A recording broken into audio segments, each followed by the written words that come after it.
Welcome everyone back to the Words of Rizdom podcast. We are back once again and still the number one trading podcast in the world and the fastest growing, thanks to all of you and our incredible guests, talking of which today we have another verified trading veteran with us today. A 30-year trading veteran, in fact. And he is the head of education at STA and he is also the senior analyst at IG. We are with the one and only Axel Rudolph. How are you? I'm all right, Riz. Thanks for inviting me. I don't think I've had a podcast this early in a long time. And I thank you for getting here this early as well. And in London, it's not the easiest. I start work at 6 a.m., so not a problem for me. This is not early. That is probably a great place to start, to be fair. What does that look like in terms of trading after 30 years? As you say, a lot of people, they assume trading means freedom. Trading means that they can choose how they live. Maybe, after 30 years, they could probably think about having a lie-in and sort of taking things down a notch. But as you say, still 6 a.m., starting your day.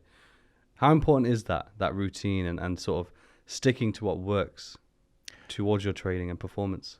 Well, I personally think it's very, very important because what you need to do is what works for you. Now, if you can trade for a living and you have enough funds available to do so consistently, and most people don't, they think they do, and I've tried it and I didn't, you can then perhaps just play golf all day long and place trades from time to time if you wanted to do so. In my case, I actually perform better when I also interact with other people, when I work with other people who do similar things as me.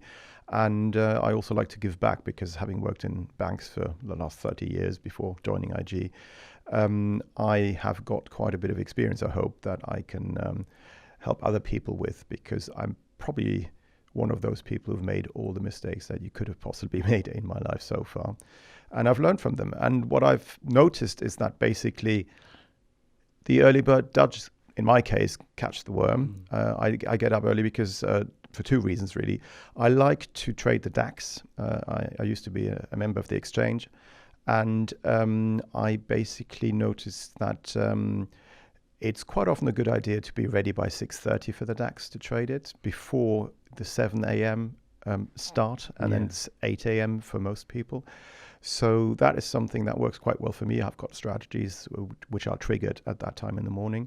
Now, obviously, I'm trading pretty small size compared to the big guys. I'm still trading the full contract, but I don't have to trade 100 lots or anything like that, because obviously liquidity at that time in the morning is not the same it is later on in the official session.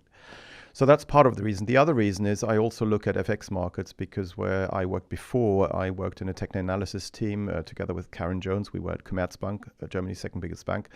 And we had an award-winning technical analysis research product, which we sent out to institutional and corporate clients by 6:30 or 7 a.m. in the morning. And that way they could arrive at work. When they were there, start at work at 7, they had the first research out there, because usually what happens, it has to go through compliance, etc., and it's not out by 7 a.m. So we were the first in the European time zone to publish. That's perhaps also why we won a few awards, I don't know. But I now want to offer that to our retail clients at IG, which is why I also get up very early and do that for them, basically. I love that. And there's a lot to unpack there. Let's go into sort of more the experience in terms of the trading alongside within the institutions in the banking sector. How you started, actually, if I'm not mistaken, is in Paris, if I'm not mistaken. That is correct. Yes, I started in September 1992 in Paris. The reason was I'm half German, half French, and now English. But I thought to myself, well, I've lived in Germany, I've lived here in the UK even before France, and I've never sort of, even though my mom's French, lived in France. Why wouldn't I? So I decided to do that. Right decision. I met my wife there at work. Very boring. But I worked for SocGen, Société Générale, in September 1992, and I started as an FX trader. And that was when George Soros pushed the British pound out of the exchange rate mechanism, and it created a lot of volatility, and I didn't know how to handle it, because basically I had my degrees in economics from UCL and the LSE, and how did I manage that risk? I mean, I didn't know what to do. Nobody did. And that really brought me to what I'm doing today, because a colleague of mine just said, look at this screen. And back in the day, these were this sort of not very big, but very deep screens in green. It didn't have any color. And there was a chart on there. And I basically learned about technical analysis that way. and I've been using it ever since. And the thing with that is, if you know what you're doing, you can manage your risk. And I believe trading is all about risk management. So I started in a way, the hard way, but it was great with hindsight because I learned so much in a very little space of time, basically. What was that like in terms of, as you say, starting the hard way? Because a lot of people get put off by that. A lot of people don't have that tolerance to risk, that tolerance to adversity, to be able to handle it and overcome it, especially straight out of university, going into this role, very professional role as well, but then going into the chaos, right? Going into the chaos. So what was that like for you? Were there moments where you struggled? Were there moments of doubt? If there were, like, how did you overcome that? Or what was it that pushed you through that stage? Well, basically, I knew I was going to get fired if I continued to trade the way I did, because in a bank, and that was really a blessing in disguise, you have very, very defined risk limits. And if you go over them, you're out. You don't get a second chance. So it's all about discipline. And I think that's the problem with retail traders quite often. They're also clients of IG and other spread betting firms and also investment firms, I guess, is that people don't have a risk manager sitting next to them telling them you can't do this. And if you do that, you have to close your account. And whereas if you're working for a hedge fund or for a bank, you do have that in your mind, at the back of your mind all the time.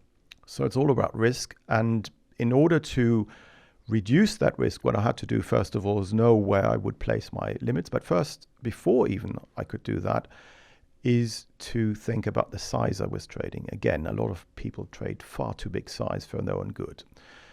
So you reduce the size, you're trying to preserve capital. Now, in a bank, you need to use the capital available to you. You can't just sit on it and not use it.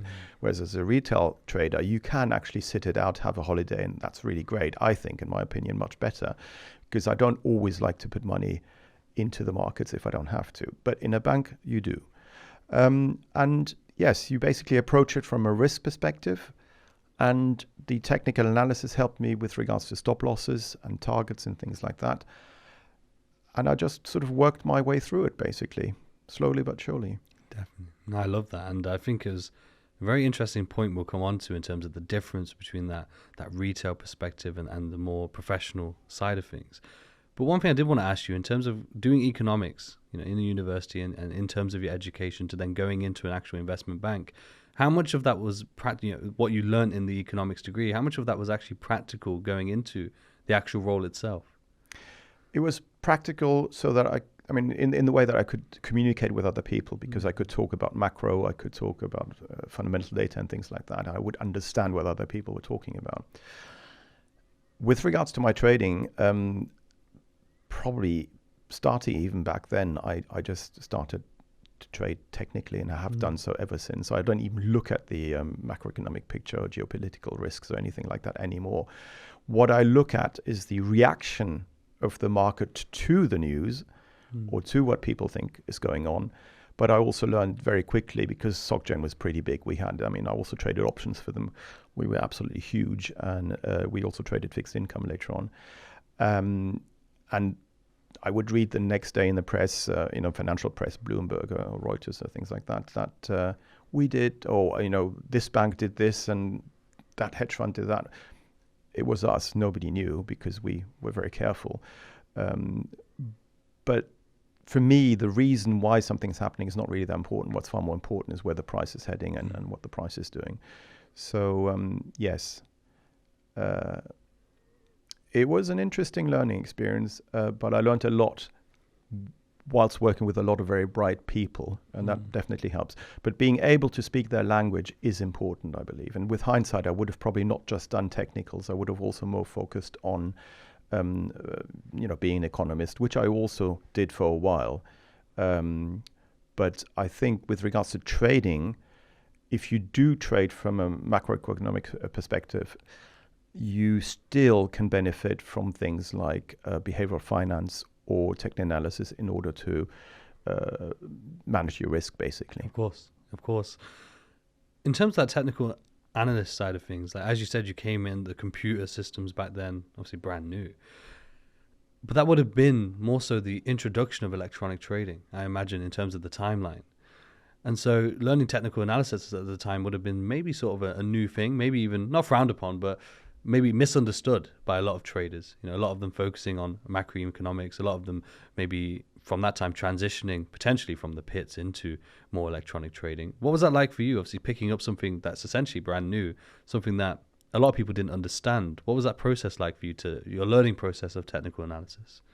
I read John Murphy's book, first of all. That was written in the early 80s, I believe. And I learned about all these techniques that were invented more or less in the 1970s and used those. And yes, I mean, even to this day, to be fair, a lot of people, or a lot of investment houses and banks, etc., still focus on the fundamentals. And that's why many people like myself, who used to be a professional technical analyst for major banks, those teams don't exist anymore. And they will exist again, I'm sure, once we get the next big bear market, because it's easy to make money in a bull market if you're a professional investor. You just, what they call momentum investing, you just trade in the direction of the trend. But when markets turn, like they did in 2008, for example, the great financial crisis, then the reasoning goes out the window and things are no longer efficient. And you asked me about the university and my degree and everything, and I learned about the efficient market hypothesis. When I started trading, I realized that it didn't work like that in the real world. And in my opinion, a lot of behavioral finance also has a lot to do with it, because we as human beings influence those prices, and therefore greed, hope, fear, all these emotions, or what our peers are doing, all of that will have an impact on the price itself, not just the data. Definitely. So people kind of reference a self-fulfilling prophecy when it comes to, say, like technical analysis. So when there's enough traders looking at the same sort of thing, it's almost prophesized to then come through. But it's such an interesting debate that I hear in terms of, whether it's technicals versus fundamentals. I think that's the classic thing within the markets. And I think the beauty of the markets, most of all, especially from speaking to so many traders, is that there isn't actually in the end one thing that works. And I think really it comes down to nailing what works for you, what it is that you sort of focus on, what you see clearly, what allows you to interpret the data, right? And I think that's where a lot of people get confused. They get so caught up in the picking sides, or even just the debate itself, versus what actually is it that is clear to me? Where are the points that people are making that resonates with me and allows me to have a bit more clarity in the markets? Because the markets are chaos. The way I always like to describe it is, it's chaotic. There's always decisions that can be made off every millisecond or minute of data that comes out. And if you allow that chaos to consume you, you're constantly going to be confused and not be able to take action, which in the end, in terms of taking the trade and executing, it's all about the action that you take and, the confidence that you can have in that action as well. But in terms of the technical analysis side of things, STA that I struggled with in the intro is the senior. It's the Society of Technical Society Analysts, yes. Technical Analysis. What does that role entail for you? Like, what is it that you're focused on in that role? Well, I mean, basically, the society is the body for technical analysis in the United Kingdom. It's one of the founding 5 societies of the International Federation of Technical Analysts. And as you have, in the UK, for example, the body for accountants or lawyers, etc. It's the same for technical analysis. So it's a not-for-profit organization, and I set their exam in technical analysis because I wanted to get a professional qualification, the diploma in technical analysis, back in the late 1990s, I believe. And I've been teaching on behalf of the Society of Technical Analysts in London at several universities ever since, really, in postgraduate or finance programs. And the society is all about basically giving anyone the opportunity to learn about technical analysis and how it can be very useful as an additional tool set if you want, or just on its own for your trading and investment decisions, really. So we have several different courses which I have with others. A lot of us are sort of volunteers and have now become fellows over the years and things like that. And we've written as a whole books about technical analysis. We've done courses, we've educated people, we created a home study course. So there's a lot of very good information out there if you look at the website, for example.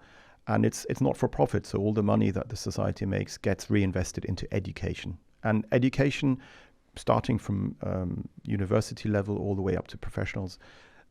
We also educate hedge fund managers. We have a lot of power traders at the moment, so that's relatively new in the last few years. So energy traders. And they look at their markets from a fundamental point of view and then realize, yes, but how do I actually trade this? How can I trade it better? What can I look at? And that's when they become interested in technical analysis as well. In terms of technical analysis, it can be quite broad in terms of what the focus point will be. Is it in terms of teaching any and all technical patterns and technical analysis side, or is there more of a focus point of what you may particularly use or what you believe are the best technicals to focus on? Profitable trading really boils down to two things: opportunity and volatility. And that is why the podcast has partnered with Market Journal. Because between the years 2016 and 2020, the amount of opportunity that was available, as well as volatility to take advantage of, was at the highest it's ever been. And all of that really pointed towards one man, President Donald Trump. During his period in office, all it took was one tweet, and that would present so much volatility, and the right traders would take advantage of that and would create their record P&Ls. And that is why those same traders are so excited for this new period between 2025 to 2029, when we have President Donald Trump back in office. Now, Market Journal is going to give you the weekly insights you need across crypto, forex, futures, and the stock market. So regardless of what happens, whether it's a tweet, a particular stock running up hundreds of percents, whatever volatility and opportunity that Market Journal can identify, it is going to share with you every single week. So you can purely focus on taking advantage of those opportunities and taking advantage of that volatility to create your record P&L. Now, Market Journal is absolutely free. All you do is click the link in the description below, put in your email, and you will receive key updates on the markets every single week. So you are always up to date with what's going on and ready to execute when the time is right. Links in the description below.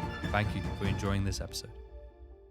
Let's take a break for a minute there, guys, because I want to let you know about one of our sponsors. Alpha Futures is offering the best one-step evaluations in the industry. They have the largest end-of-day based drawdowns in the entire industry, with up to 90% profit split and lightning fast payout speeds, and offering advanced and standard accounts to fit your needs. Alpha Futures is truly offering the most elite plans for the lowest total cost to entry in the industry. You can start as low as $79. And thanks to the podcast, using code RIZ, R-I-Z, you can get 20% off any of those challenges. Go to the link in the description below.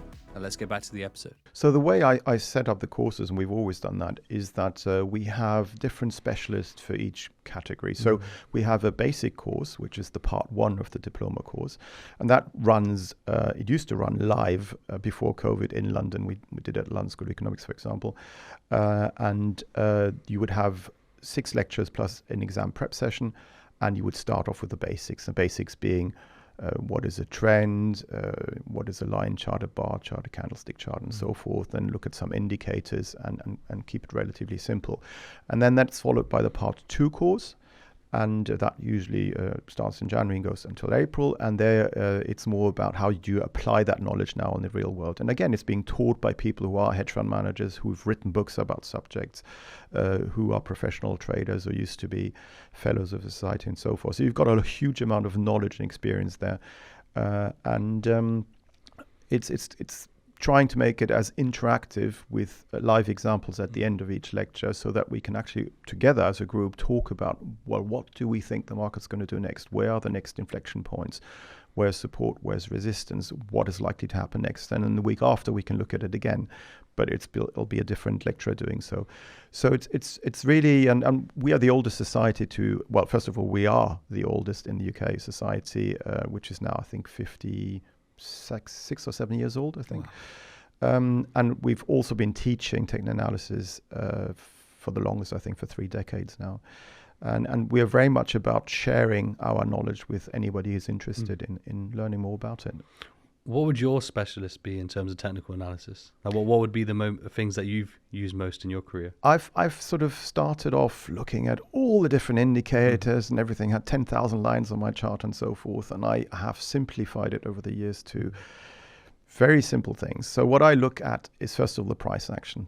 but I really try and understand what each bar, in my case, each candle, I look at candlestick chart, actually tells me.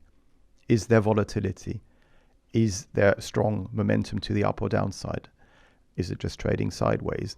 What's likely to happen next based on candles? So I love candlestick patterns, and Steve Neeson's done an interesting job on that back again in the 80s, I believe in the 90s, having gone to Japan and so forth. So this has now been taken over by people like Clive Lambert, who also teaches in our course. He's written a book on candlestick charts, and we've also got Richard Adcock, who used to be the chief technical analyst at UBS. Wow. So we've got really, really experienced people who teach that sort of area, and I've learned a lot from them. So I use candlesticks, and then I overlay that with relative strength index. Now I use the 9 period, not the 14 period that everybody looks at, because those were the sort of the standard settings that everybody had and still has to this day on their software. I use a 9 period because for me it seems to be working better, and I've been using it for 30 years now. And what I'm looking for is not whether a market's overbought or oversold, because the oscillator, as we know, oscillates between 0 and 100, and people say it's overbought above 70% and oversold below 30. But what I look for, if I am already in that trend, is for positive or negative divergence. So when the market makes a new high, but the oscillator is pointing lower. And that is an indication that perhaps we might get either an end to that strong uptrend, if there is one, or a consolidation phase, or even a reversal.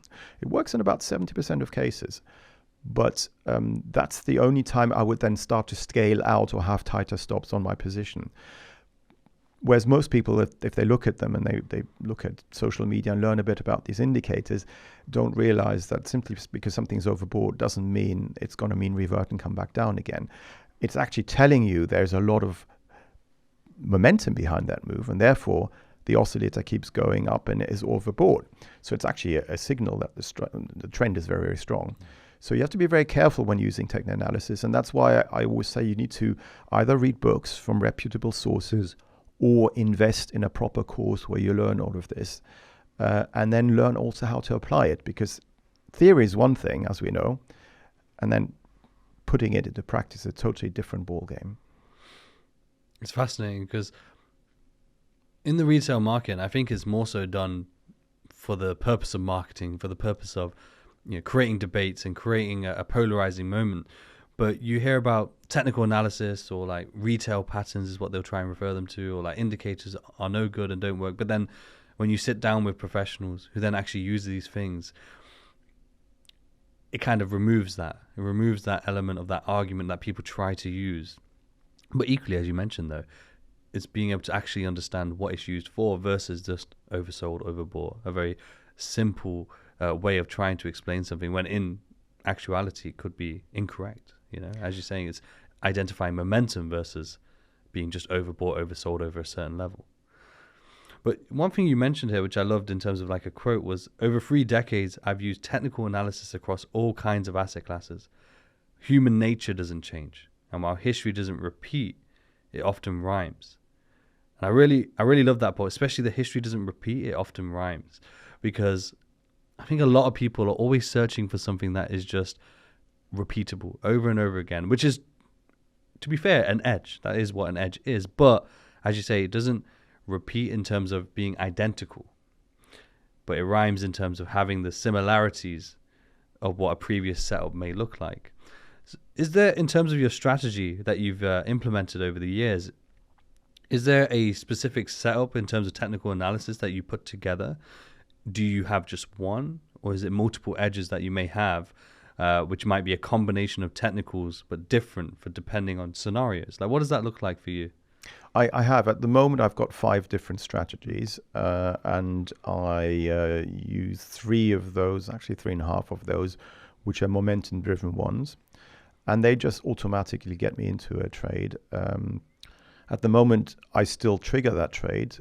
I've, luckily been working with people who are just developing our 3rd course at the Society of Technical Analysts, which is going to be on systematic trading. So it doesn't mean algorithmic trading per se, but it can take you there if you want everything to be automated. So that's going to be very interesting as well. But so about 3.5 of my strategies are probably momentum ones, following the trend. And then the last one is a mean reversal trade if the market goes sideways, like has been the case for the FTSE, for example, for the last 3-4 months. And then when I say the other half of the other one is sort of a combination of the two. But it's all about increasing the odds of you being right, but at the same time to make sure that your average profit, and I'm talking about averages here, not each trade, but your average profit is greater than your average loss. And it sounds very simplistic, but most people get that completely wrong.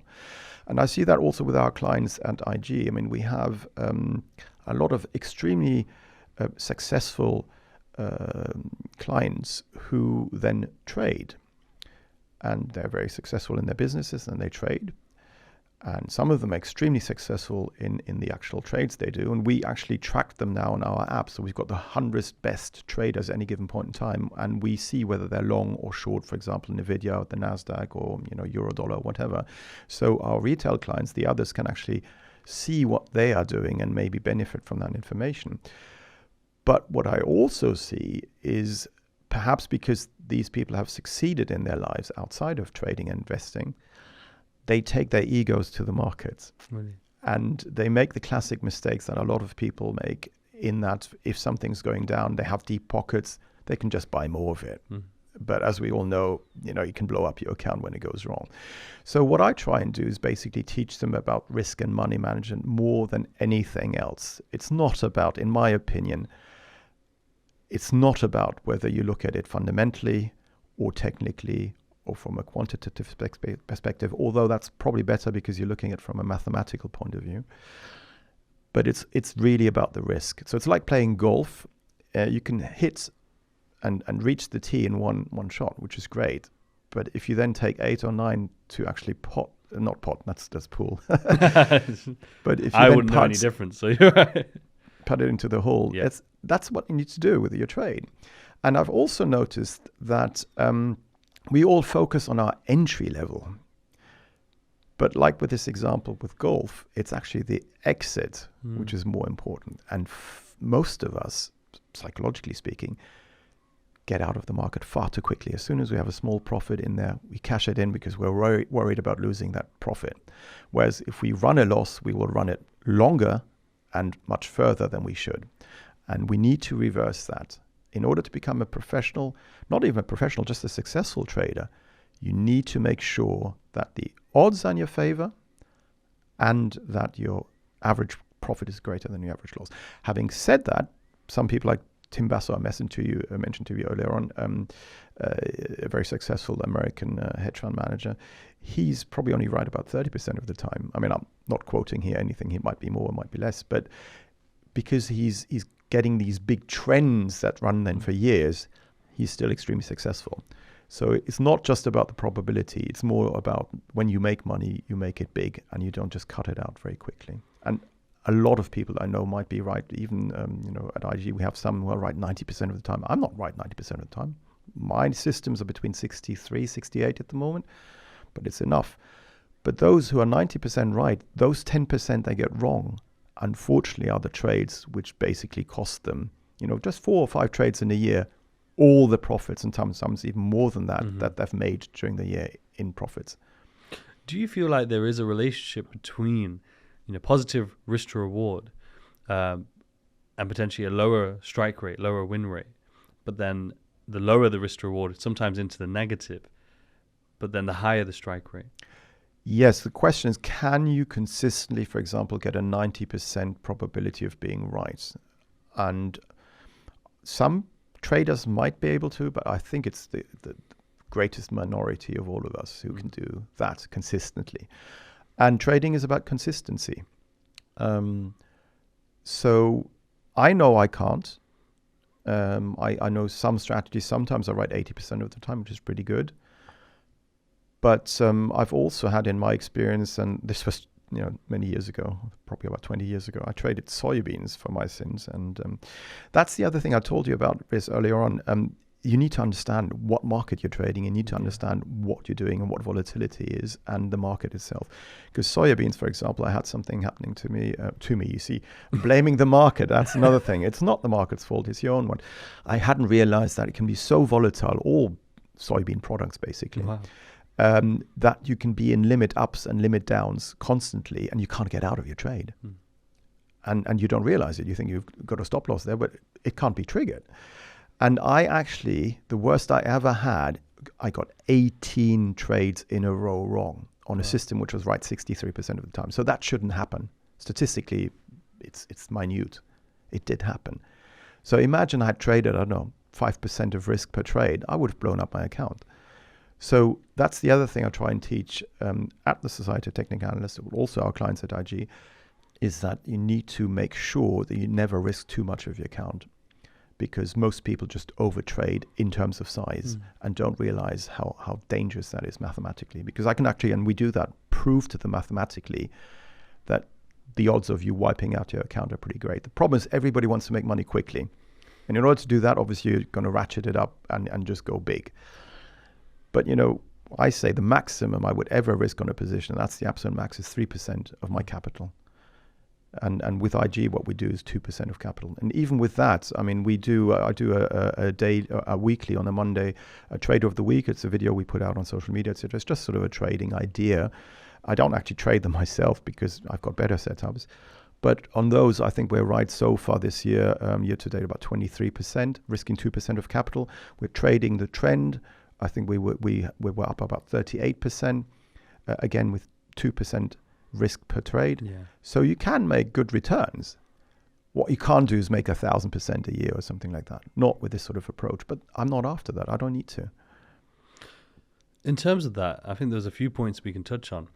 One being, let's just touch on the losing streak you had there, that 18 trade. Was that in terms of in the professional environment, more That was my personal, that was my own money. Yeah. How did you handle that though? So like 18 in a row, like what was the psychology and the thoughts you were having at that time, say when you've hit that 18th trade?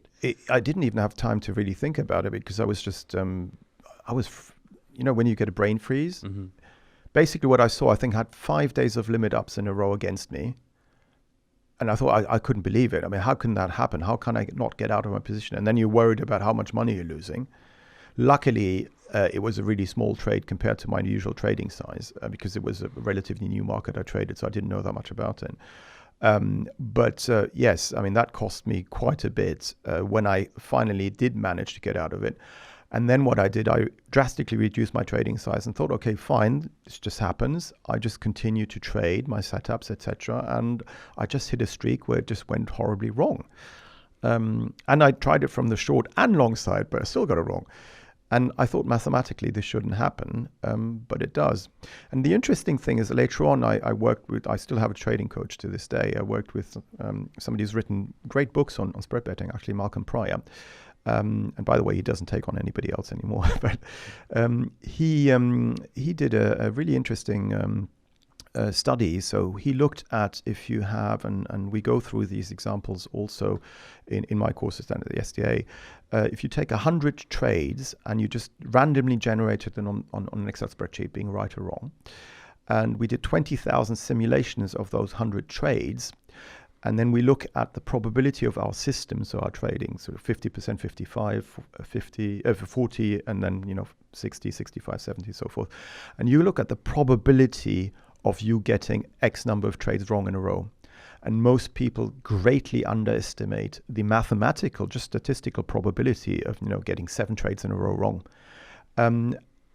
But what also was interesting is in that study with these simulations is that basically because of fat tails being in the financial market, so these extreme events above 3 standard deviations, for example, happen more frequently than they do statistically. In real terms, in real life, you can get these 18 ones in a row more often than you think possible. And you need to be aware of that. So basically, how do you handle this? You don't start by trading too big size anyway. And when I say my maximum is 3%, that's when things are really, really going right for me.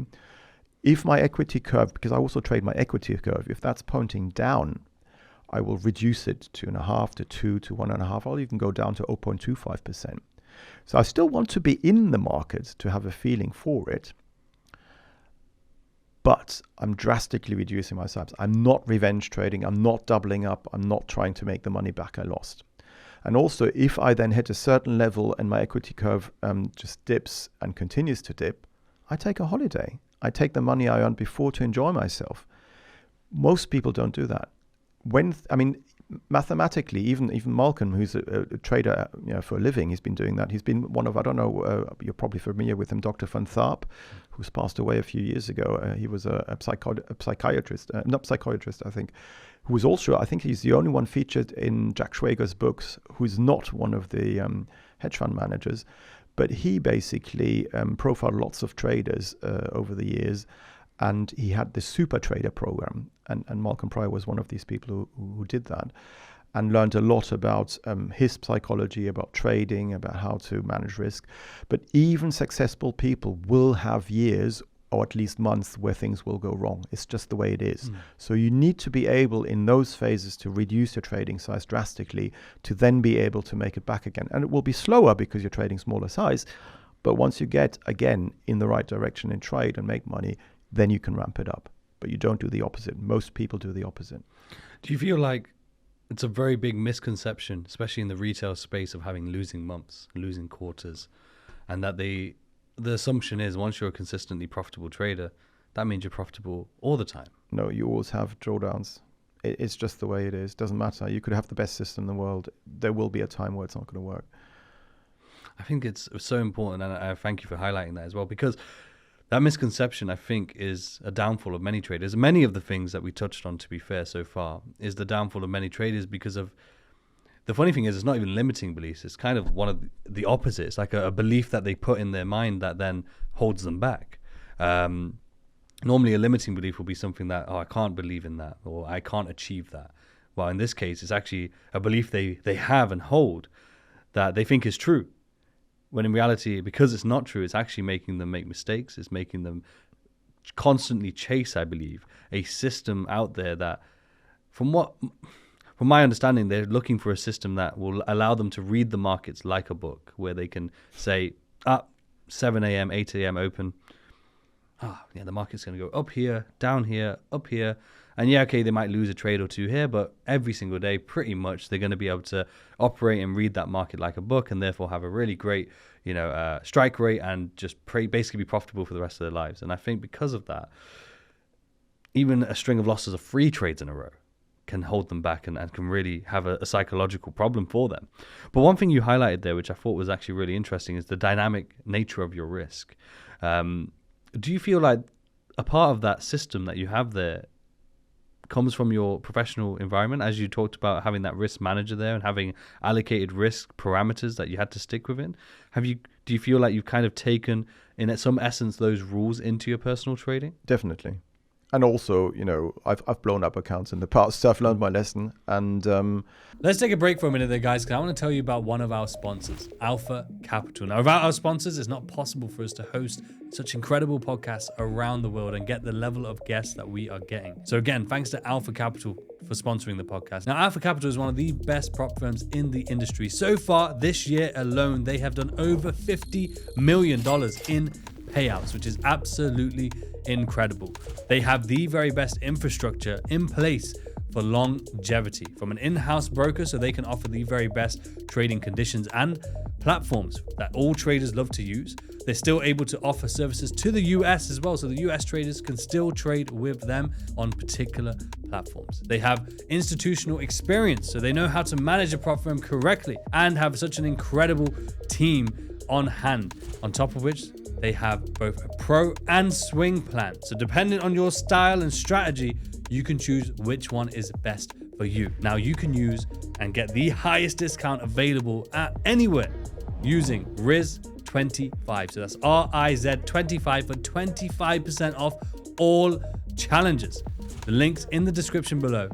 So let's get back to the episode. Let's take a break for a minute there, guys, because I want to tell you about our sponsor, TradeZella. TradeZella is the #1 trading tool for all traders. It doesn't matter whether you're a crypto trader, a futures trader, or a forex trader, whatever trader you are, all you do is connect your trading platform directly with TradeZella. It automates and makes your trading journaling so easy. If you want to be a profitable trader, you need Trading Edge, and that is exactly what TradeZeller does. It allows you to identify edge, maintain your edge, and optimize your edge by automating your trade journaling, in-depth analytics, backtesting, bar replay, and so much more. Now, WOR gets you 20% off your yearly subscription with TradeZeller. So use WOR for 20% off your yearly subscription, or Riz10 for 10% off your monthly subscription. The link is in the description below. Now let's get back to this episode. I didn't want to do it again, basically. And the only way to do it is if you look at the math, and if you know that there will be periods where it's just not going to work, well, you need to manage your risk. That's the only way you can survive. When you're in those moments, let's say you've reduced your risk down and you're on the come down, where is it that you would start to look to increase again? Is it back when you're at break even, or when you start to see the when I start to see the equity curve curve going back up again? Now, sometimes it does that and then it continues down, but then you just go down in size again. But yes, no, I don't wait for break even to be hit, because I could be missing out on some really good trades, and obviously I want to benefit from them. Yes, I do it gradually, basically. I'm getting out and reducing the size more quickly than I'm adding once it's going back up again. If I then make a new high, if it really works well, fine, I might do it again. And the interesting thing is also, when I do these ideas for IG clients or anyone, I mean, they're all on social media anyway. You can look at them too, these trader of the weeks. I looked at the stats yesterday, and as I said, we're up 23% this year, and I think we had 21 winning trades, 19 losing trades. Because basically, I don't trade that way, because every Monday at 10:30 a.m. I have to come up with a trading idea now, with a stop now and a target for next week. Trading doesn't work like that. course, yeah. But just to come up with these anyway. So interestingly enough, even I, in that case, even I'm sounding arrogant here, but even with the experience and the knowledge I've got, 50% of the time? And I think we had 9 trades where we got stopped out at break even. So that's another thing I do with regards to risk management, but it's just a strategy that I use. I've noticed that we were talking about psychology. I felt bad when I had a streak of losers, and then, now I've lost this money. And if you start thinking in terms of money, that screws with your mind, because all of us have a certain threshold with which we feel comfortable with money-wise. And it may sound silly to some, but I noticed that in my own life, that once I hit a certain target, let's say, I don't know, for argument's sake, many, many decades ago, but let's say £100,000 or whatever, I would get to 90, etc., and then I would somehow self-sabotage because, or whatever. Get so close. Yeah, and things like that. Or if you feel that, you can take, let's say, I don't know, you risk £1,000 per point, not a problem. You can risk 10 grand. Okay, you can live with that. But suddenly, if you then, get a big account, you've got millions to play with. If that loss is £100,000, in proportion, it would still be similar.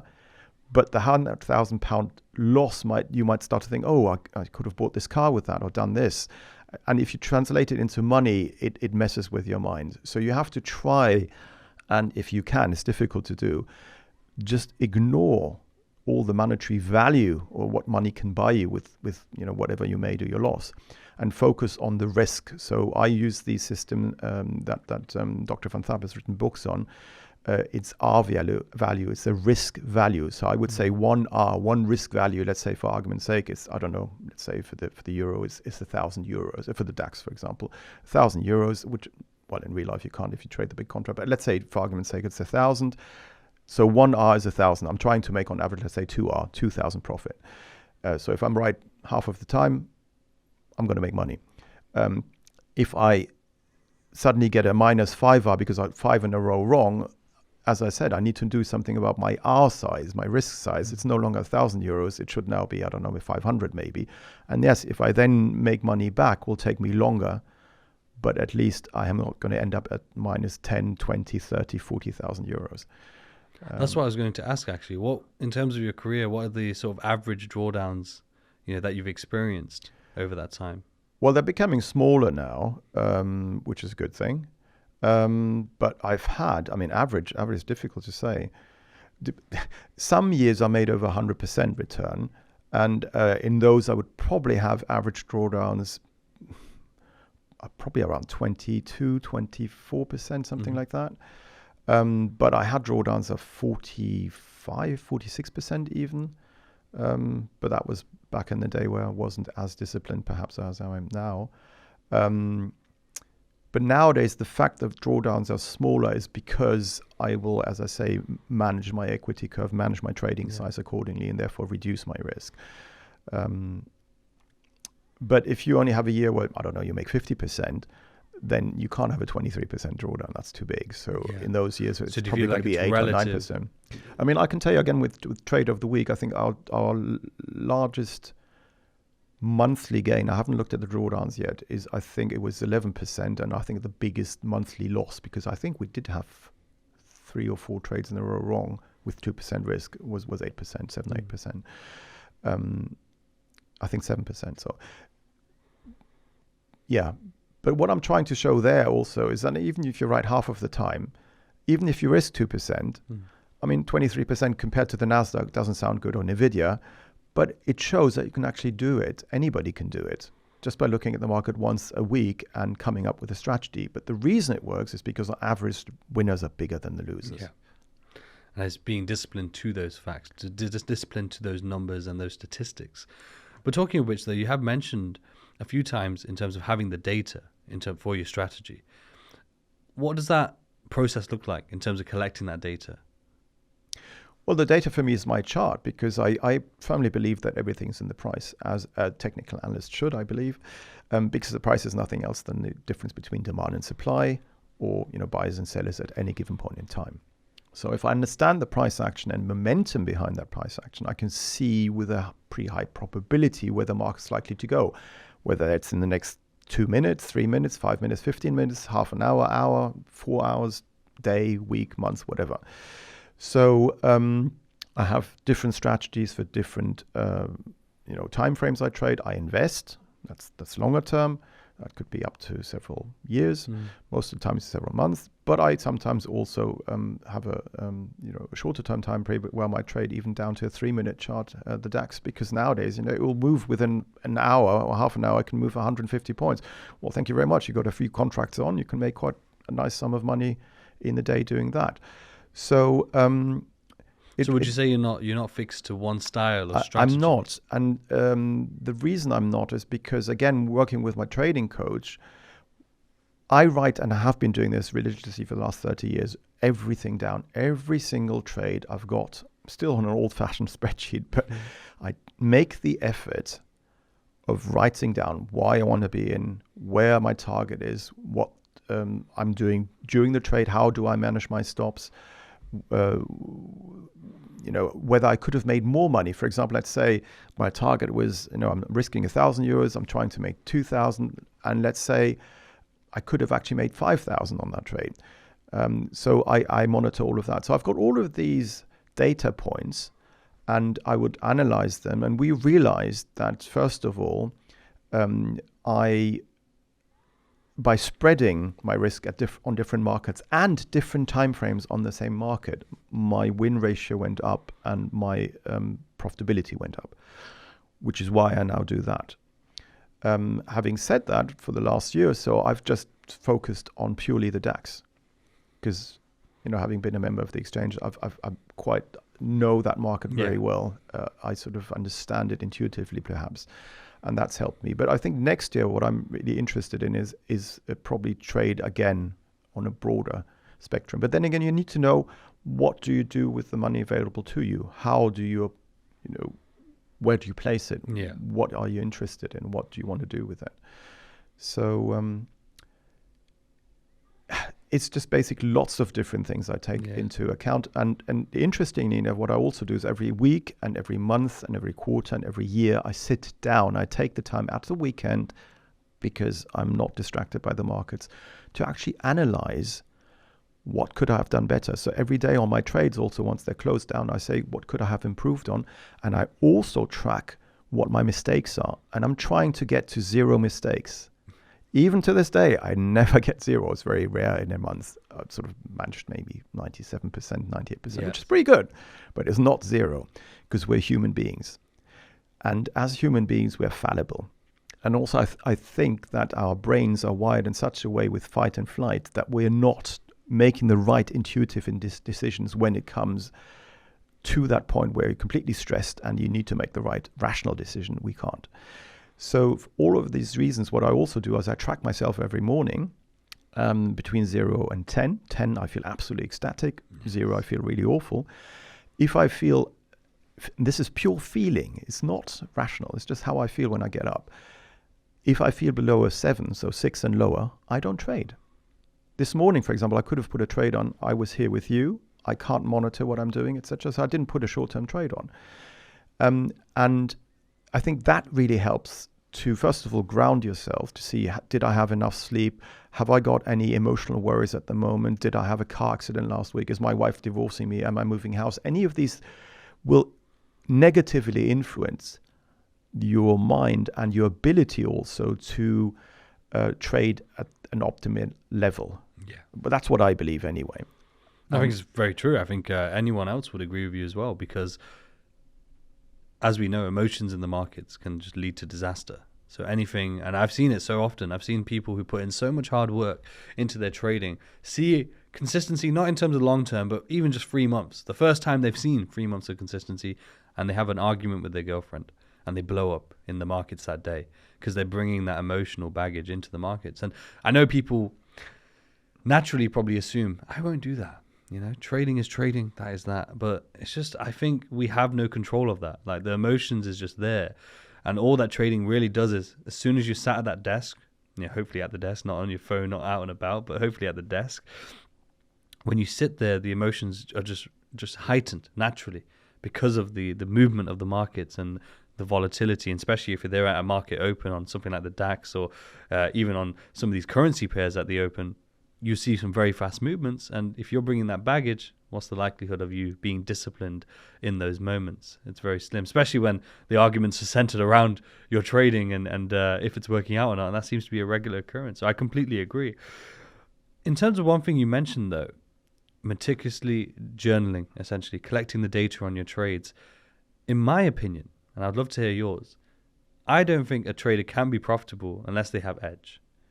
And edge, technically speaking, is the collection of that data. Yes. And being able to see, are we profitable? What's working, what's not? Where's the positive expectancy? Similar to your R multiple example earlier, like where is that R multiple being found consistently? Where is it needing to be changed? Where does it need to be optimized? And none of that's possible. None of those questions could be answered, in my opinion, without the data. And whether you're doing it, as you say, manually with an Excel sheet, or nowadays there are softwares available that are automated, fantastic. That's the innovation of the space, which is great. But regardless, the work has to be done. What are your opinions on that, though? I 100% agree with that. And what I noticed in my own case is that by writing things down and taking the time to do it and forcing myself literally to do it, because when I lost money, I didn't want to do it. That's the time you just put it aside, etc. That's the most important time you need to do it. And it also, by taking the time to do that, it prevented me from overtrading, which a lot of people are doing. And most people don't realize, a lot of people like trading, day trading, intraday trading, just in and out, scalping, whatever, fine. But I think I've recently read a study on US market participants, but apparently only 1% of traders over a 5-year time span make money trading intraday. Okay. 1%. So what are the odds of you being that 1%? And the reason, I believe, has to do with the psychology, because as you say, there is basically your emotions are so involved in your trading, your blood flows to your gut and is no longer available to you in your brain, and you can't think rationally. And that's why you get these trades that you're completely stupid and then just wipe everything out, because obviously those are also the moments where you get it completely wrong. Which is why it's really important to write all these things down and then perhaps work with a psychologist or trading psychologist. There are people like that out there. I actually work with somebody now because I want to improve things even more.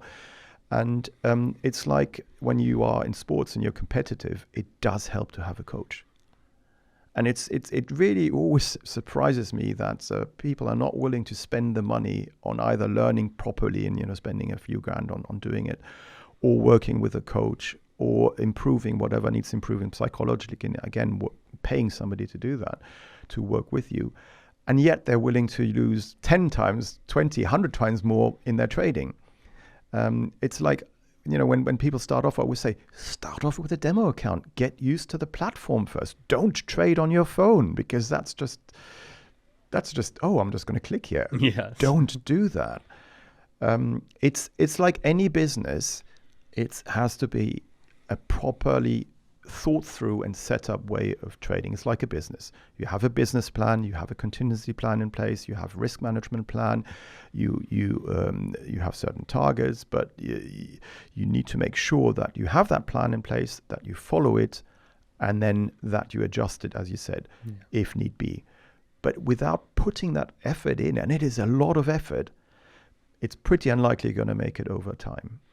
So as you say, 1% intraday traders being profitable, the likelihood of you being in that 1% is down to you in the end, right? If you're willing to, as you say, do that work, stay meticulous, stay consistent with that work, stick to that plan. And I think that's where the failing comes in. Most traders not willing to collect that data, for example. And one thing I've started to, especially that realization, I knew obviously edge was important, but really after speaking to professionals such as yourself and with that wealth of experience, it really gets highlighted more often than not. And so I'm at a point now where I tell traders, if you haven't collected data and you have no data on your trades, even if you've been trading 8 years, there is not a single reason why you should be depositing any money anywhere or taking any of these challenges that are now available to retail traders or doing anything live trading wise, because you're going to lose. You'll get lucky a month, maybe 2 months. Because the reality is, in terms of being lucky or seeing profits, I think a month is pretty much the cap. Like a month is probably what people might be able to look out at. Maybe a month and a half, 2 at max, if they maybe have done decent risk management. But eventually all that happens is, because it's not backed by anything, like the decisions you're making to create that look aren't backed by data or any sort of analytics to say why you're doing that. Eventually you're just going to allow the emotions to take over, and more than likely the thought process is just convincing you that you finally made it, and you're going to size up on one trade. And that trade, it might not be everything, but you'll size up enough so that when you lose that trade, the tilt begins and you're back to square one. And that's that classic boom and bust cycle that traders just find themselves in. And as you talked about trading psychology, I think the edge, having the data, helps with that. From what I can tell and from speaking to these professionals, it's like trading psychology is real, for sure. Definitely. But a lot of people, I think, especially in the retail space, use trading psychology as an excuse for their lack of work that they're putting in and the lack of that data that they don't have. While when you have that data, as you mentioned earlier, knowing what an average losing streak should look like and a losing period from your data. So let's say an average is actually 8 trades. So that doesn't happen all the time, but that is the average length of a losing streak. Same with the winning streak though. So when that actually then ends up happening, your emotions aren't as heightened anymore, because you understand from the data that the average is 8. Sometimes it might be 10, sometimes it might be 18, as you say. It might go to an extreme level. Same on the winning side. But without the data, it's so easy then to just get emotional after 3 losing trades, 4 losing trades. And therefore, again, if they're not putting in that work to collect that data, I would say that there's no way of being profitable at all. And I know that's such an extreme statement, but I just think it's the truth from literally speaking to traders with a wealth of experience. They all share the same thing, that you need to have edge, regardless of whether you're a fundamental trader, technical, it doesn't matter your style. You have to have that edge and that data to rely on to make these trading decisions. I couldn't agree more. And with regards to the edge, people think they have an edge because they've just been lucky a few times on a few trades. And as you say, probably after a month or 2, if you intraday trade, you'll know pretty quickly whether you're making money or not.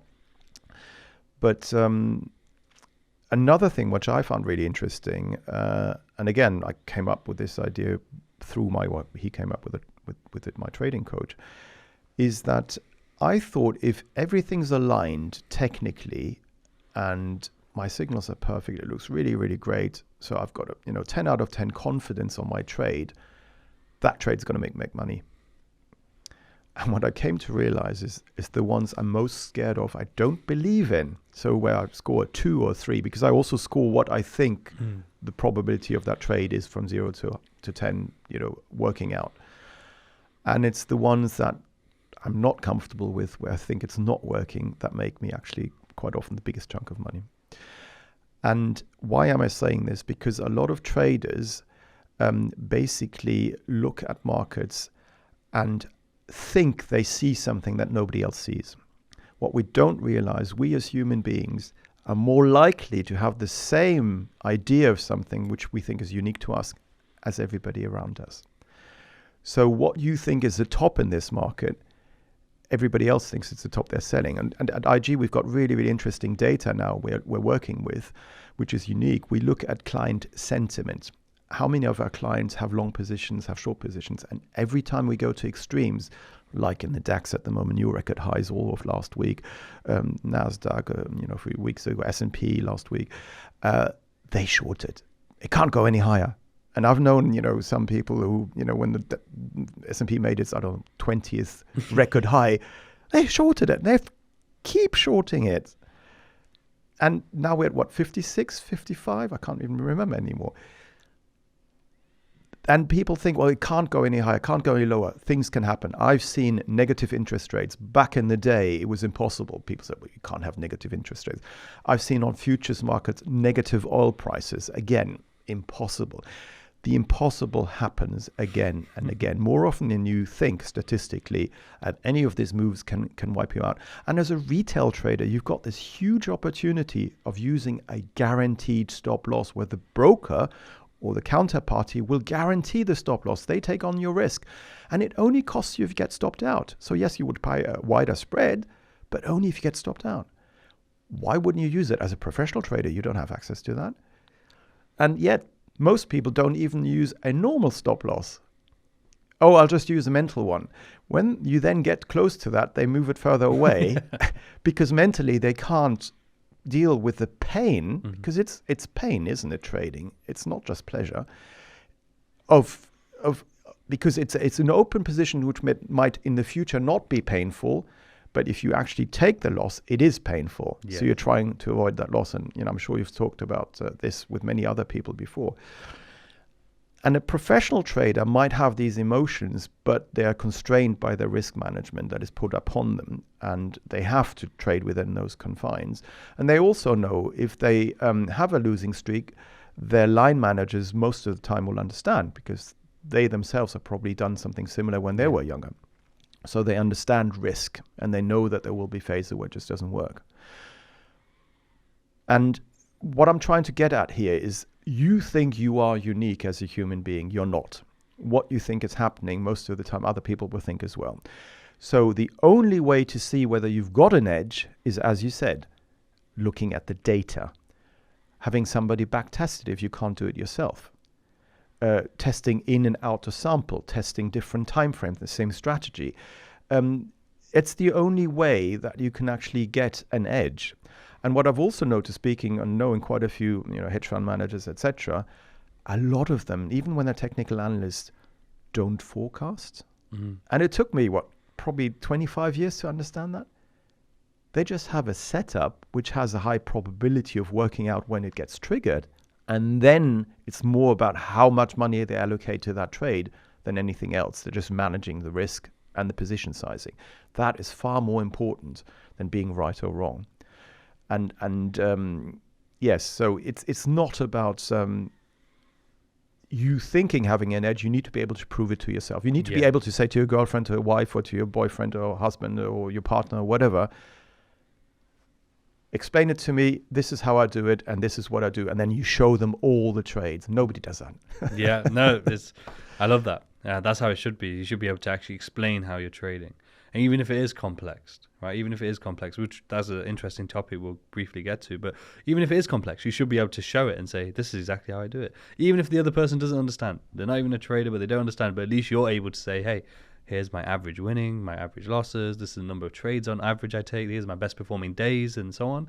It's so important. But it's interesting you said about sentiment, because we had recently a market wizard, Jason Shapiro, on, and that's his whole, he's famous. I can never say the word out loud. I can say it in my head, but he's the contrarian. I said it. Contrarian. Trader. Perfect. I'm proud of myself. But yes, that is his whole strategy.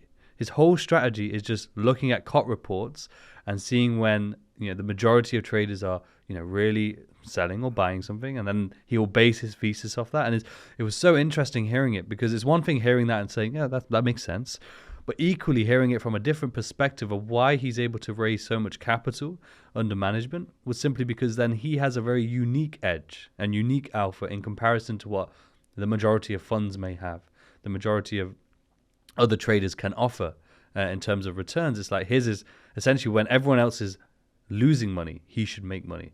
When everyone else is making money, he should just not lose too much in terms of his risk management. So it means that he has a unique edge that people would then allocate capital towards, so that when in those periods, they're still making their money. And I maybe as a retail trader, never thought of that perspective of actually, okay, if your edge can actually have edge in itself, if that makes sense, like has its own alpha in comparison to the majority of other strategies, suddenly you're more sought after as a trader in terms of returns if you're looking for investor capital or whatever it may be. But in terms of something I mentioned there, in terms of complex versus simple, how important is that? Is there a difference? Do you feel like most traders should be focused on simple trading strategies, or does it not matter in terms of the complexity of that strategy? I believe most people, when they start off with, should definitely focus on trying to keep it as simple as possible, which is why I said to you earlier on that the most important thing for me is, and that's what we also teach in the courses at university and at the SDA, is understanding the price action, not just reading a sentence to about what it is and then I'll just do this, but really understand what it means, and then also understand the underlying asset you're analyzing. You need to know what sort of volatility it has. Bitcoin. I never did Bitcoin. I mean, I looked at it many years ago, and it was in the hundreds. I could have made a lot of money. And I looked at it back then. I thought, well, it's got 93% from top to bottom. That's outside my risk profile. I can't do that. Plus, how can I make sure that my Bitcoin is actually not being pilfered away or something? Which exchange can I trust? I did my due diligence. Back in the day, I wasn't comfortable with it. I didn't touch it. I know other friends of mine who just put some money in and fine, bought themselves a Ferrari with it, etc. But even they then frustrated because they got out far too early. And these are professionals. But you need to spend the time, as in the business, as I said earlier on, to make it work over time. Yet, if you listen to anyone, lots of people just buy Bitcoin. I mean, nowadays it's safer in a way to buy it than it was back in the day, and you can spread better, and you can do different things with it, and you can do an ETF, etc. But still, they have no idea really what it is. And they never looked at the risk profile or any of that. So they've just been lucky. And a lot of them recently, when it went back to 100,000, well, they made the money back because a lot of them didn't buy it, 5. They bought it 70, 80, etc. And then it saw it go down again towards, 50 or 60, whatever, and then back up again. Interesting enough, at the moment, technically speaking, Bitcoin is also interesting. We'll have to see, because we've got what is maybe an island reversal. We sort of went above 100,000. We're back below, or in the 90s. If that remains intact, it might be a sign, and I'm not giving any trading advice here, and I'm not allowed to anyway, that we could see a potential top pattern here short term. And if you then look at the S&P, that's got a 93% correlation, or has over this year, with Bitcoin. So who knows? I mean, right now it's the Trump trade. Everybody's really positive. Yeah. I'm quite worried about momentum and sentiment at the moment, because it looks to me, again, and I've been lucky enough in my career to see these things like the .com bubble, etc. But the thing with bubbles is it could last a long time, and it can go still up. I mean, Nvidia, for example, last year I looked at it and it's got up another, I don't know how many hundred of percent. And now it's the biggest stock out there, bigger than most countries' GDP and things like that. So I don't know. For me, I need to understand what I'm looking at, and it's all about risk. But that's me. Most people don't do that. I would suggest they should at least look whether they have an edge or not. Yeah. And I am pretty sure that, when you look at the disclaimers for spread betting companies, for example, and it says, 69% of clients lose money, etc. Those are the clients in the first year, because the other 30%, they've been making money for decades sometimes, consistently. But the others don't have an edge. They think trading is a get-rich scheme, is easy to do. It's one of the hardest things to do consistently, believe you me. But it can be done. But yeah, this sort of trying to make money very quickly, easily, with not much effort, in my opinion, is just a fallacy. It's never going to work. Yeah, and I think the reality, what I always try and do, and in my personal belief, is actually that success generally, not just in trading, it's very similar to you're saying actually, in terms of it rhyming, right? Success, I believe, rhymes as well. Like there's nuances depending on industry and what you're doing, but the reality of the work ethic, the attention to detail, is all the same. Whether you want to be a pro golfer, an F1 driver, even if you want to work in the corporate world, to be able to go up that ladder, it's the same principle of getting successful in doing those promotions as being successful as an entrepreneur or as a trader. And exactly as you reflected, there's like people think of it as a get-rich-quick scheme. They think of it as easy or an easier method of getting rich, when in reality, there is no easy method. That's the problem. And I think everyone's searching for that hack. Social media might be partly to blame for that, in terms of like the messaging that gets put out there for sure. But one thing we have mentioned a few times, which I think is important to highlight. So in terms of a technical analyst perspective, a lot of people might hear that terminology, especially on the retail side. They'll hear that terminology and assume, let's say, for example, something like head and shoulders pattern, or a triangle pattern, or a wedge pattern, or a support resistance, whatever it may be. What I'm getting at here, though, is it's not about the particular pattern itself, from what I'm getting from yourself, and you can clear this for me. It's more so about, for example, if it is one of those patterns, it's more so about the data of that, how that pattern's performed in different market conditions, and equally asset class as well, and volatility. So it's actually not saying, oh, that's a head and shoulders, it's time to short. It's more so, that's a head and shoulders at a top of a market that has been running for X number of months or years, that is then also correlated to this overbought or this particular indicator or sentiment, but is also, in terms of past data, has this data behind it that says when all of these factors are here, a 70% chance of winning. So actually, it's not just head and shoulders, simple, sell. That is the retail mindset. That is as we just mentioned, the person not doing the work, versus you take all of the information alongside data and all the correlating factors and then make an informed decision. Is that right? Am I getting that correct? It's completely right. And a lot of people can't even identify a proper head and shoulders pattern anyway. So first of all, it doesn't happen in a trend. People see it somewhere. It's just a consolidation phase that looks like one. We're very good as human beings as seeing patterns everywhere. Mm-hmm. They don't exist. So it's, as you said, at the end of a bull market, which you can see is losing momentum, which has been in place for many years quite often, that you might see that sort of pattern emerge. And even then, it's not 100% probability. And quite often, if I do trade that pattern, which I don't do very often, I actually wait for the bounce back once the neckline has been broken for it to be retested, because then I have a lower risk if it goes wrong and makes a new all-time high or high. And then I sell into it. It's like trend line breaks. A lot of people just, the trend line's been broken. It's totally normal.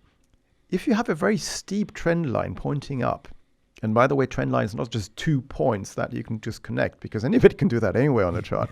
It's 3 points or more areas with no data going through it. Again, I see it very often. People just draw a trend line and there's this candle or whatever somewhere in the middle going through it. Well, no, that's not the right trend line. So you need to be very precise. You need to know what you're doing. You need to understand what you're doing. But even that understanding means if the trend line is steep, just because momentum is going to at some stage diminish, it will be flatter. It will become less steep. So a trend line break in itself doesn't mean anything. It's just the trend line becoming less steep. If you then combine that with a trend line being broken through on a daily closing basis, for example, on a daily chart, and then you also fall through a previous relative low. A relative low is simply a low which is lower than the one to its left and to its right. So it's, let's say, today's low is lower than yesterday's, and tomorrow's, but it hasn't happened yet. But that could be a relative low. Then you have a chart point where support was in the past that's been broken through, and your trend line. Then it may become something else. It might become a sideways trend or downtrend. But most of the people that trade trend line breaks, etc., just go, oh, it's broken the trend line. No, the trend is your friend. It's like swimming with the tide. I keep saying that to everyone. It's far easier to do so with the tide than against it. And you want to do the same with trading. Even if you don't know anything about technical analysis, you trade of the the next bigger time frame you're trading to. Let's say you're trading the hourly chart. You look at the 4 hourly, the daily. If they point up and your trade is up, the odds are greater of you being right than wrong. Yeah. What most people try to do, we talked about the hedge fund person you spoke to recently about the contrarian trader. They want to be a contrarian trader because they think that, it's made a new all-time high, it's going to go down. No, that's not the way it works. What you actually need to do is buy that stock, for example, that makes a new 52-week high, is trading at new highs. Everybody's scared of buying it because even fund managers, they're worried, I'm buying the top here potentially. I look like an idiot. Yeah. But that's the one that is most likely to continue because 100%. It's got strong momentum behind you. Yet most people will, as we can see in our sentiment data, sell it. Yeah. It's like gold when it was struggling at all-time highs. Yep. We saw resistance 2-3 times. Yep. And then the fourth time, by which point people were probably like, I'm not buying this because it's already rejected. I'm going to sell. That's the time. Yeah. Right. And it's and we see it so often. Same with Bitcoin when we're approaching all-time highs. It's like that resistant level is resistance still until a point where it becomes unbelievable that it will break and that it's just too risky because it keeps rejecting. Now it's going to break. Yeah. It's always an interesting thing. One thing I did want to ask you, it was very early on into the pod, near the beginning, that it came up, which is the difference between retail and professional trading. A lot of people always think the professionals have it best. The professionals are the way. And there's a lot of benefits there, no doubt, as mentioned, in terms of like having a risk manager, for example.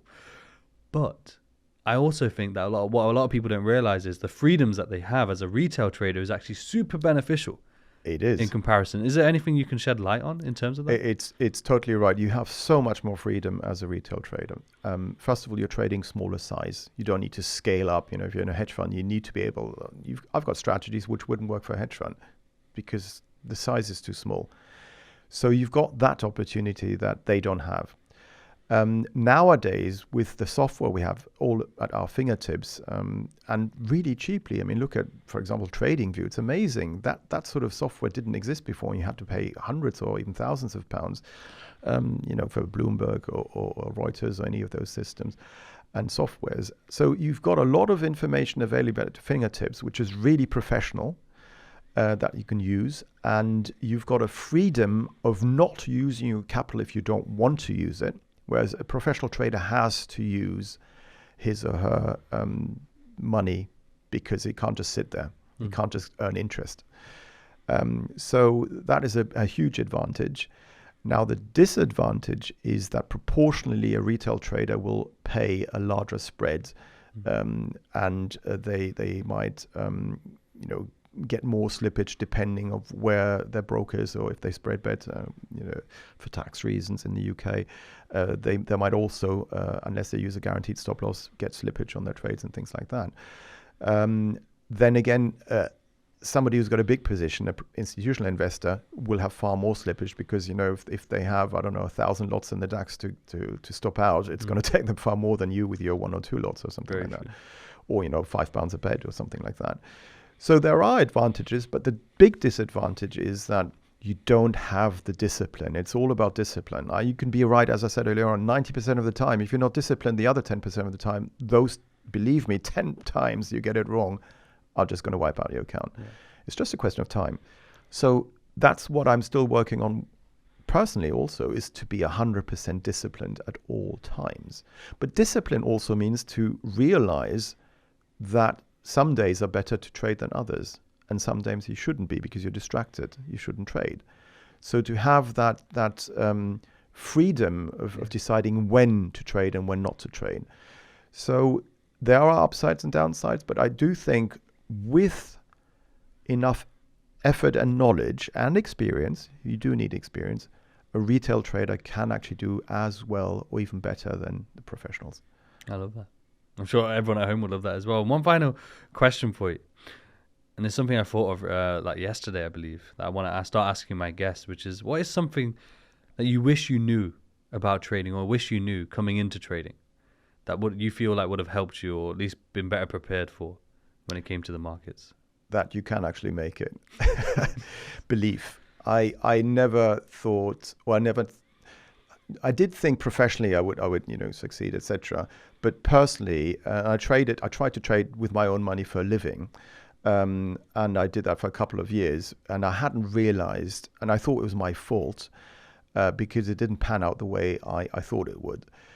I hadn't realized that you need far more money, especially if you've got school fees to pay and things like that, not to worry about the money that you are actually investing or trading with. So what I mean by that, you probably need, in my opinion, at the very least, 2 years of enough money to pay for everything, including your holidays, if you want to buy another car, whatever, all of that, not to worry about it before you can actually then think, okay, this is what I'm going to trade with. Interesting, yeah. And I didn't have enough. And that then, once you get one of those downturns, which do happen, messes with your mind, or at least it messed with mine. And I think looking back, if I had just known that it would all be all right in the end, I would have had a more, perhaps a more positive outlook in those times. And also, I think with hindsight, what I would have done from the very beginning, I would have gotten a trading coach and somebody to help me with psychology as well. Because I do think it's very difficult to be a consistently good trader on your own without any help. I think that's very fair. In terms of the coach, just to go off that point, is that something that is consistently there, not like a one-time course, but with a coach? It's more so, is it the accountability and feedback loop that is the most beneficial on a consistent basis? Yes, I mean, your coach should, and mine definitely, know things that you can't see about yourself. So what you can improve on, what hasn't actually worked, can actually crunch the numbers, outsource that, for example, and see what the data actually says. Because we all have biases. The coach is outside of that and doesn't have, hopefully, that bias. So that's definitely something. I've been working for years now, but, sometimes I don't speak to him for several months or even a year. Sometimes I'll do so 3 or 4 times in just a year or something like that. So it's just somebody who's there if you need that person to be there. If you start off trading, perhaps it would make sense to have somebody regularly, every month, for example, to go through your data. And then again, you're not hiding.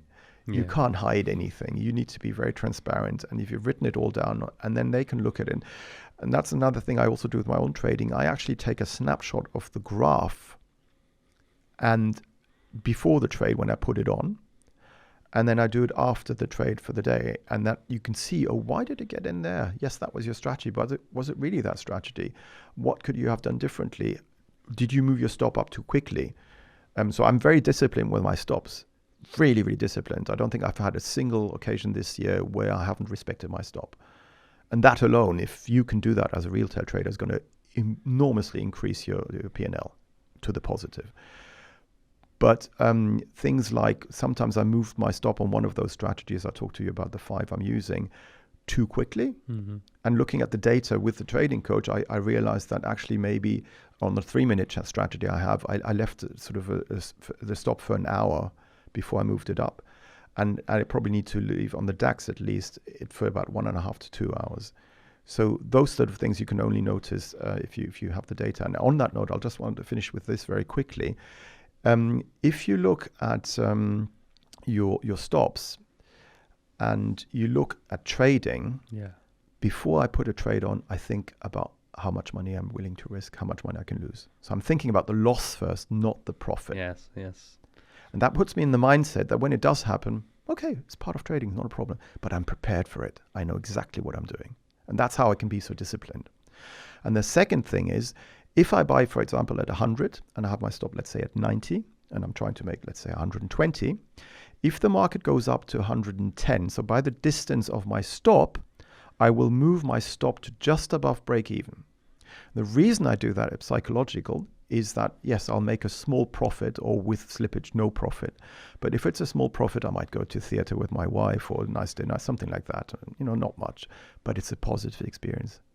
And if I then get one of those, which we all get, you get stopped out and then the market goes exactly where you wanted it to very quickly, doesn't matter. You still got something positive out of it.